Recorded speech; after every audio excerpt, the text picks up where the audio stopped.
vaste fundamente het God sy kerk gebou.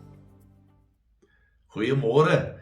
Ons is nou besig met die opname vir die 17de, 18de Augustus en dit is hoofstuk 16 van die boek wat handel oor volwasse leer. En vanoggend gaan ons 'n redelike lang hoofstuk in een sessie probeer doen en dit handel dan nou oor die nagmaal. Maar geliefdes, voordat ons dan nou daarmee verder gaan, hoop ek dit gaan met elkeen van julle goed, dat u mooi beskermd is en dat u gesond is. Ons wil ook hoop en vertrou dat dit regtig emosioneel en fisies met u ook goed gaan, so ook dat dit met u intellektueel ook goed gaan, en dat u ook tevrede en gelukkig is binne die omgewing waarbinne die Here jou geplaas het. Mag die Here u dan ook elkeen regtig seën, en kom ons bid dan ook vir sy leiding in hierdie hoofstuk. Here onse God, die groot gevaar vir almal van ons kan wees dat ons te veel weet en dat nuwe dinge ons dalk nie meer tref nie. Dit kan ook wees, Here, dat hierdie isolasie waarin ons leef, dat dit vir ons ook eintlik afstomp en dat dit ons ook laat isoleer en dat ons daarom ook nie meer intellektueel gestimuleer word nie en dat ons eintlik in 'n sekere sin 'n versadigingspunt bereik het. Maar ons bid dat ook hierdie geleentheid vandag vir ons sal inlei en vir ons sal help om ook weer die sin en die betekenis van die nagmaal as 'n sakrament te kan verstaan. Seën ons en help ons asseblief daarmee. Amen. Geliefdes, kom ons kyk 'n bietjie na daardie bladsy 83, bladsy 83, dat ons so 'n bietjie gesels oor die oorsprong van die nagmaal, ook die boodskap van die nagmaal, maar dan ook nogal die deelname aan die nagmaal. Nou die oorsprong van die nagmaal kry u daar, maar kom ons sê dit eers van die nagmaal. Kyk 'n bietjie, die tweede paragraaf sê, die nagmaal spreek die totale mens aan. In die sin dat jy hoor, jy sien, jy ruik, jy proe, en jy voel, en jy dink, en jy doen. Dit is al jou sintuie amper wat betrek word by die gebruik van die nagmaal. En dan staan daar geskryf, 'n mens se verstand, gevoel, wil en dade word by die nagmaal betrek. In 'n sekere sin is dit meer as 'n sigbare preek. 'n Persoon wat uit die nagmaalsdiens stap, kan nie kla van passiwiteit nie. Voor, tydens en na die diens is die totale mens by hierdie sakrament betrokke. Kom ons gaan kyk 'n bietjie in daardie blokkie. Die nagmaal is die sigbare verkondiging van Christus se lyding en kruisdood tot ons versoening. Wanneer ons as gelowiges die brood eet en die wyn drink, kry ons telkens deur die geloof wat die Heilige Gees bewerk, deel aan die liggaam en die bloed van Christus tot vergifnis van ons sondes. Ons kry so deel daaraan asof ons self in eie persoon alles gelei en die skuld vir ons sondes aan God ten volle betaal het. So voed en versterk die Here ons geloof deur hierdie sakrament. Nou geliefdes, dis wonderlike pragtige teologie. Hier staan dan ook die nagmaal bied aan ons die geleentheid om telkens opnuut ons geloof in die seun van God te bely en so die evangelie van verlossing openlik te verkondig. So met ander woorde, as ons dan aan die nagmaalstafel sit, dan sit jy daar as 'n getuienis van die redding, die verlossing, die lyding, die opstanding van die Here Jesus Christus. Die oorsprong van die nagmaal, hy koppel die oorsprong van die nagmaal aan die Paasmaaltyd. En dan kan jy terugdink aan die laaste nag daar in Egipte, toe die Israeliete 'n bokkie moes geslag het, toe hulle die bloed aan die deurkosyne gesmeer het, toe hulle inderdaad ongesuurde brode geëet het as teken van hulle lyding daar in Egipte, en ook dan daardie nag toe die eerstgeborenes, die oudstes in elke huisgesin gesterf het, behalwe in die huise waar die bloed gesmeer is, en hoe dat Israel dan daardie nag uit Egipte getrek het, die woestyn in, en die res is 'n wonderlike geskiedenis. As jy dan ook sien by Markus 14, en ek wil dit graag saam met u lees, Markus 14, dat ek het net gou hier kry, jammer ek het dit nie voor die tyd oopgemaak nie. Ai tog, Markus 14, vanaf vers 12 tot 16, staan hier geskryf die volgende,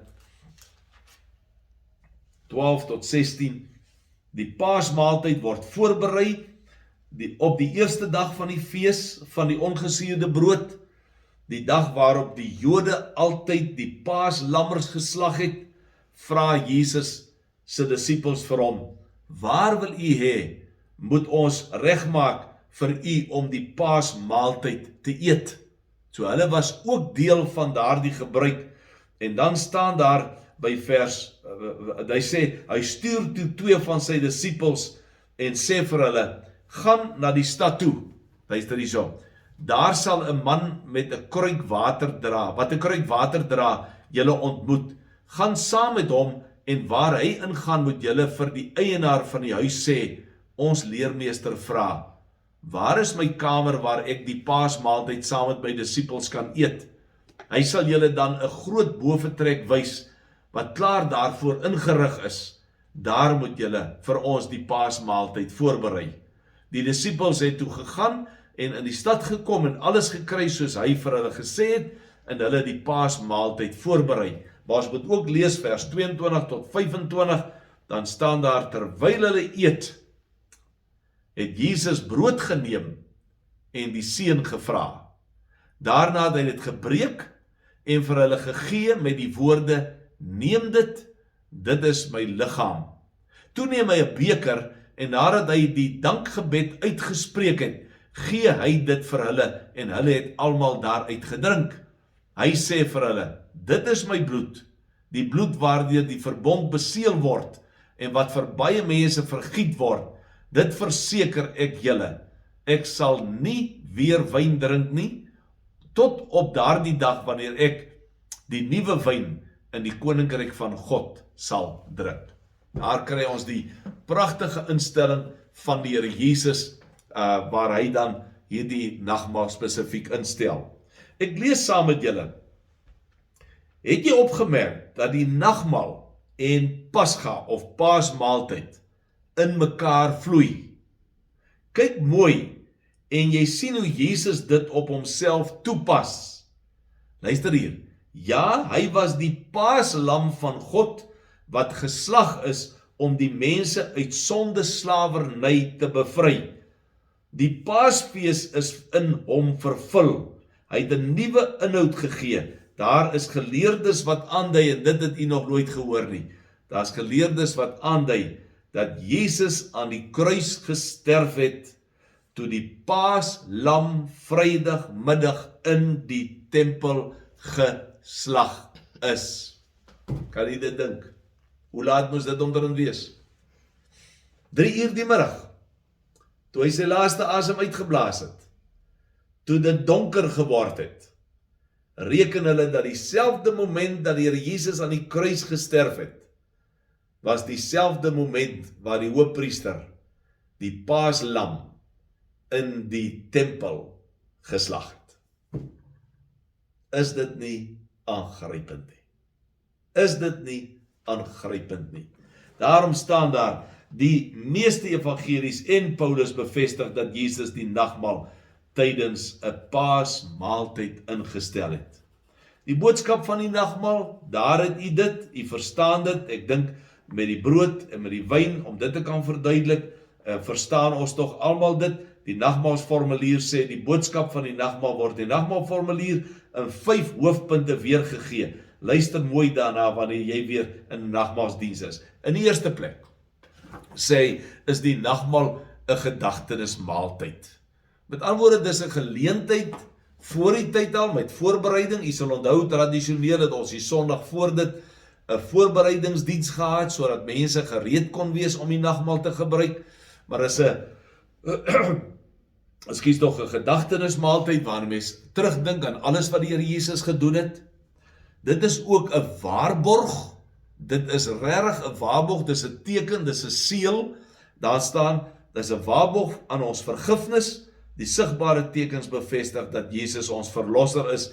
So glo ons sê, ons kry so deel daaraan asof ons self in persoon daarvoor gelei het. Dit is ook 'n gemeenskapsmaaltyd.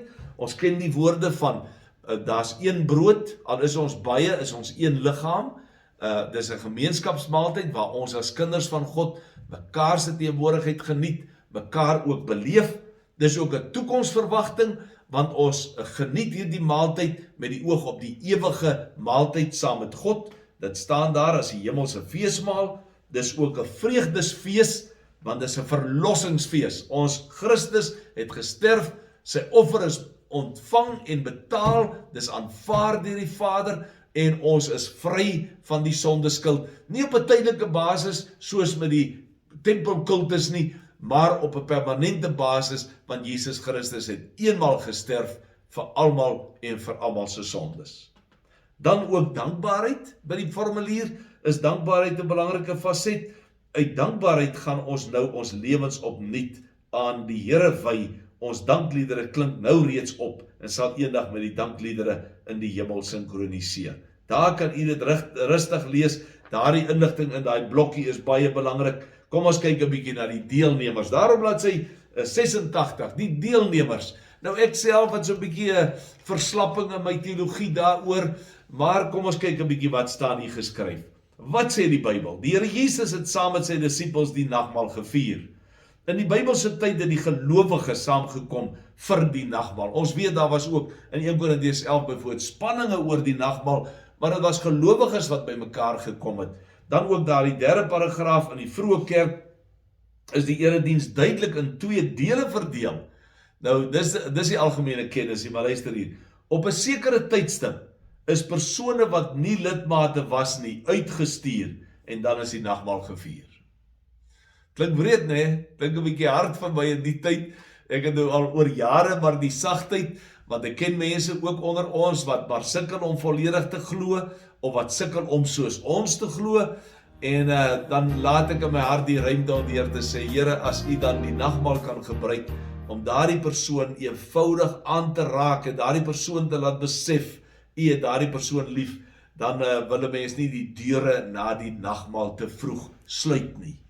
Daar staan ook dan geskryf, dat die Heidelbergse Katekismes sê, hulle wat van wie hulle sondes en afkeer van hulle self het, maar tog vertrou dat dit hulle om Christus wil vergewe is, en dat die swakheid wat nog oor is met sy lyding en sterwe bedek is, en die wat ook begeer om hulle geloof hoe langer hoe meer te versterk, en hulle lewe te verbeter, maar die huigelaars en die wat hulle nie van harte tot God bekeer nie, eet en drink 'n veroordeling oor hulle self. So geliefdes, weet jy, ek kan die jaartal onthou, dit was om en by 1989, maar goed, ek gaan nou die detail los. Punt wat ek bemaak is, dat die Here 12 uur die Saterdag voor die volgende Sondag se nagmaal vir 'n mens laat besef, die nagmaal is nie 'n maaltyd vir opregtes nie, is nie 'n maaltyd vir volmaaktes nie.